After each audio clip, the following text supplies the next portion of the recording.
جو کوئی اللہ کے حضور نیکی لے کر آئے گا تو اس کو ویسی 10 نیکیاں ملیں گی، اور جو برائی لائے گا تو اسے سزا اس جیسی ہی ملے گی، اور ان پر ظلم نہیں کیا جائے گا۔ کہہ دو کہ مجھے میرے پروردگار نے سیدھا رستہ دکھا دیا ہے، یعنی دین صحیح، طریقہ ابراہیم کا، جو ایک اللہ ہی کے ہو رہے تھے اور مشرکوں میں سے نہ تھے۔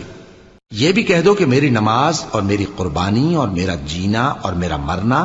سب اللہ رب العالمین ہی کے لیے ہے، جس کا کوئی شریک نہیں، اور مجھ کو اسی بات کا حکم ملا ہے، اور میں سب سے اول فرما بردار ہوں۔ کہو کیا میں اللہ کے سوا کوئی اور آقا تلاش کروں، جبکہ وہی تو ہر چیز کا مالک ہے،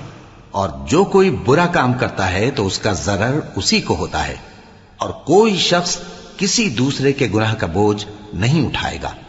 پھر تم سب کو اپنے پروردگار کی طرف لوٹ کر جانا ہے، تو جن جن باتوں میں تم اختلاف